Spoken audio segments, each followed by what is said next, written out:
یک گربه‌ای بود به اسم لئو. گربه‌ای با موهای نارنجی و چشمای سبز درخشان که همیشه روی فرش‌های رنگارنگ خونه لم میداد و به اطرافش نگاه میکرد. لئو از همون اول با بقیه گربه‌ها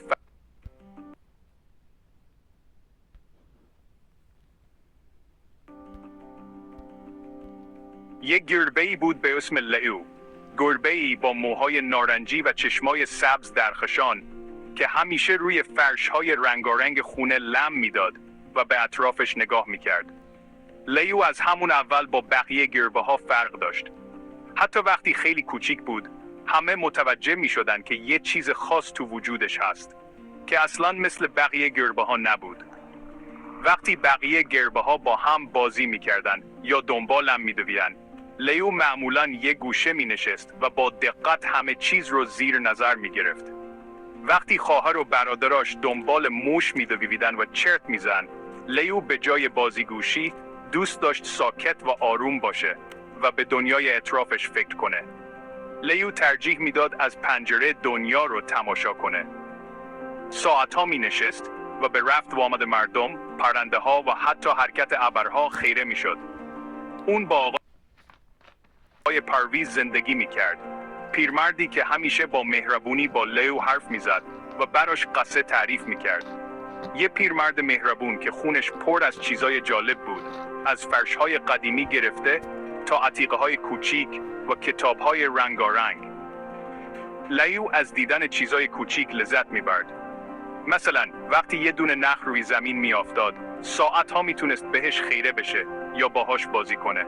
گوش دادن به صدای خونه، صدای ساعت دیواری، خشخش برگ‌ها پشت پنجره یا حتی صدای آرام قدم‌های آقای پرویز براش مثل موسیقی بود. تماشای رقص گرد و غبار تو نور خورشید براش مثل دیدن یه نمایش جادویی بود. هر روز چیز جدیدی کشف میکرد. گربه‌های دیگه فکر میکردن اون عجیبه، چون هیچ وقت مثل بقیه نبود و همیشه تو دنیای خودش غرق بود. ولی لئو تو دنیای اطرافش موسیقی پیدا میکرد. حتی صدای باز و بسته شدن پنجره یا وزش باد براش ملودی خاصی داشت. آقای پرویز میگفت: لئو، تو همه جا موسیقی رو میبینی، نه؟ و لئو با چشمای آرامش جوابش رو میداد. لئو فقط پلک میزد و راضی بود. انگار همه چیز رو میفهمید و از هر لحظه لذت میبرد. اون یک گربه خیلی خاص بود. گربه‌ای که با نگاهش دنیا رو متفاوت میدید و همیشه دنبال کشف چیزای جدید بود. و بزرگترین ماجراجوییش تازه داشت شروع میشد. ماجرایی که قرار دنیای لئو رو برای همیشه تغییر بده و بهش نشون بده که خاص بودن. یعنی دیدن زیبایی توی ساده ترین چیزها. یه روز بارونی، لئو یواشکی رفت تو اتاق زیر شیروانی. یه جای ممنوعه، پر از سایه و راز. تو یه گوشه، یه جعبه بلند و تیر زیر یه ملافه خاکی پیدا کرد. با یه پنجه بازش کرد و یه ویولن چوبی خوشگل رو دید که تو مخمل قرمز خوابیده بود. لئو بوش کرد، یه سیمشو تکون داد و یه صدای بم حس کرد که تو سبیلهاش لرزید. ساز جادویی به نظر می رسید، پر از امکانات. لئو رفت تو جعبه، مسحور بویی و حسش شده بود. با اطمینان میدونست که این یه شی معمولی نیست. جادو منتظر بود و لئو پیداش کرده بود. اولین تلاش‌های لئو برای موسیقی افتضاح بود. تک و تاک و جیغ و داد. به سیمها ضربه میزد، سبیلهاش گره میخورد و حتی با یه جیغ وحشتناک یه عنکبوت رو فراری داد. اما لئو مصمم بود. با تماشای آقای پرویز یاد گرفت که با ملایم پتر کار کنه. یه بعد از زهر آروم آرشه رو روی سیم کشید و یه صدای جیغ بلند و لرزون تولید کرد. کامل نبود، اما یه شروع بود. لئو تمرین کرد، با هر بار تلاش بهتر شد تا اینکه یه نت زد که تقریباً دلنشین بود. برای یه گربه که ویولن یاد می‌گرفت، این یه پیروزی بزرگ بود. موسیقی لئو خاص بود، نه فقط به خاطر اینکه یه گربه می‌نواخت، بلکه به خاطر اینکه از ته دل می‌نواخت. هر نت، هر حرکت آرشه پر از احساسات پنهان بود. گویی لئو با هر قطعه داستان زندگی خودش را روایت می‌کرد. لئو با چشمان بسته انگار در دنیای دیگری غرق می‌شد و موسیقی را نه فقط می‌نواخت بلکه زندگی می‌کرد. اون از ملودی‌های ایرانی که آقای پرویز دوست داشت الهام می‌گرفت و با کنجکاوی کودکانش هر گوشه از موسیقی سنتی را کشف می‌کرد. پر از احساس و ریتم‌های پیچیده، لئو با پنجه‌های کوچک اما ماهرش نت‌ها را لمس می‌کرد و به آنها جان می‌بخشید. همونطور که مهارت لئو بیشتر می‌شد، تمرین‌های روزانه‌اش به یک آیین تبدیل شد. هر روز با اشتیاق بیشتری ساز را در آغوش می‌گرفت. حس اون آهنگ‌ها رو بازسازی می‌کرد و با هر بار نواختن به عمق بیشتری از موسیقی ایرانی نفوذ می‌کرد. نت‌ها رو خم می‌کرد و با آرشه‌اش داستان می‌بافت. گاهی غم، گاهی شادی و گاهی هم شگفتی را به شنونده منتقل می‌کرد. موسیقیش ترکیبی از سنت و کنجکاوی گربه‌ای بود و هر قطعه پلی میان گذشته و حال می‌ساخت. منحصر به فرد و پر از روح، لئو با هر اجرا قلب‌ها را تسخیر می‌کرد و لبخند بر لب‌ها می‌نشاند. اتاق زیر شیروانی تبدیل به یک کاخ، یک بازار یا حتی یک سالن کنسرت کوچک می‌شد. جایی که موسیقی لئو فضا را جادویی می‌کرد. یک چای خونه می‌شد. هر جا که موسیقی لئو می‌برد، آنجا رنگ و بوی تازه‌ای می‌گرفت و خاطره‌ای جدید شکل می‌گرفت. اون دیگه فقط یک گربه نارنجی نبود، بلکه به نمادی از هنر و الهام تبدیل شده بود.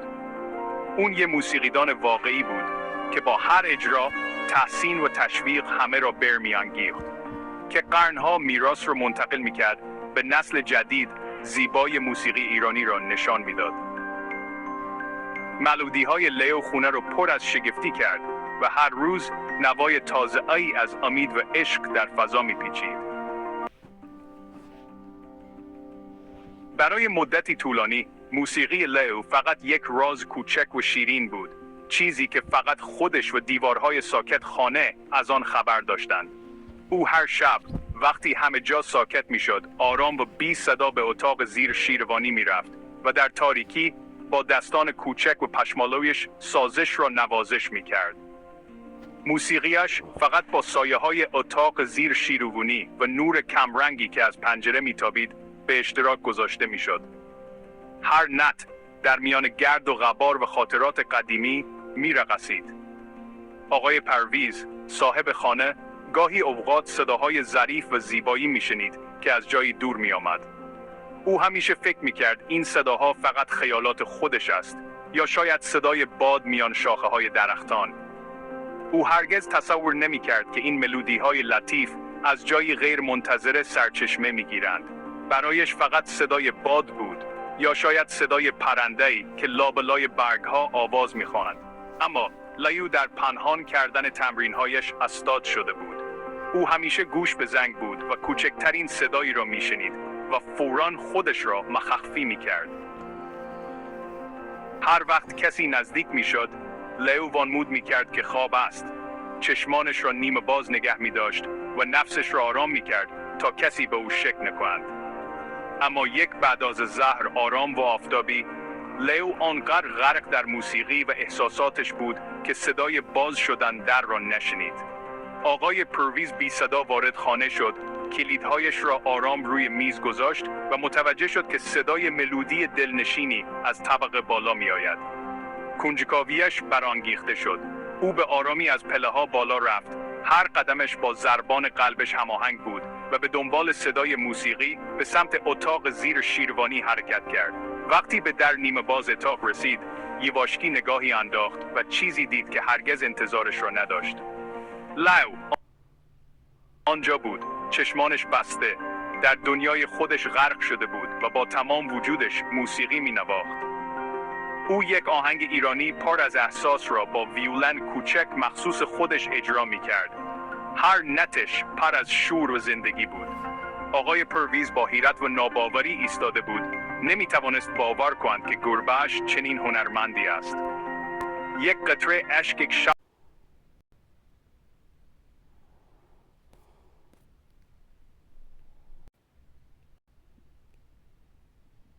آقای آقای پرویز بی صدا وارد خانه شد، کلیدهایش را آرام روی میز گذاشت و متوجه شد که صدای ملودی دلنشینی از طبقه بالا می آید.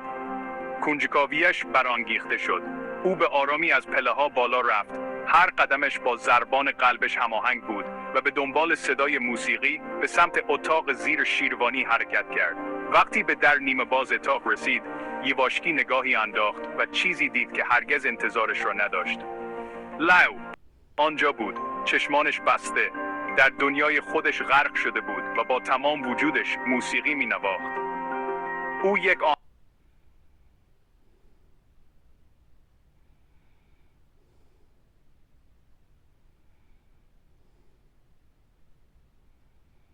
آهنگ ایرانی پر از احساس را با ویولن کوچک مخصوص خودش اجرا می کرد.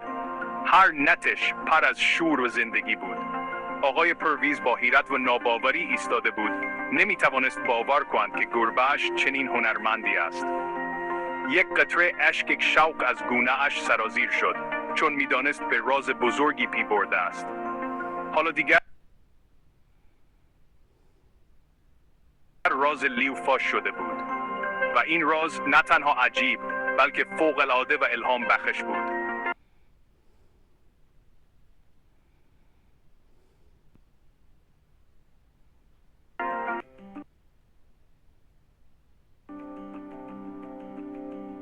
حالا موسیقی لیو با آقای پرویز به اشتراک گذاشته میشد که با افتخار ویولن رو تو اتاق نشیمن گذاشت.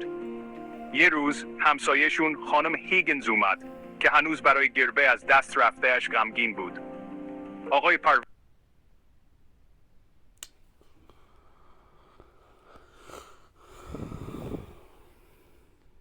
که غمگینیش رو دید به لیو اشاره کرد.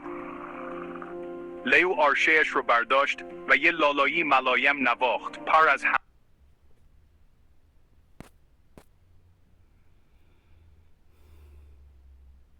همدلی و گرما. ملودی دور خانم هیگنز پیچید و غمش رو تسکین داد. اشک‌های قدردانی جای غمگینیش رو گرفت. زمزمه کرد: این زیباترین چیزی بود که تا حالا شنیدم. لیو خواهر کرد. موسیقیش آرامش و شفا آورد.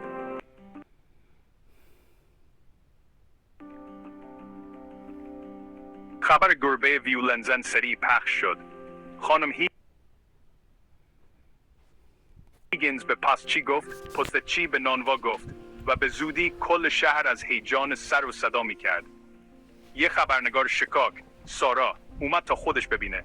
آقای پرویز ازش استقبال کرد و لیو یه ملودی تاثیرگذار و پیچیده نواخت. شک سارا از بین رفت، مسحور شده بود. روز بعد لیو تایتر اول اخبار بود. ویولن زن گربه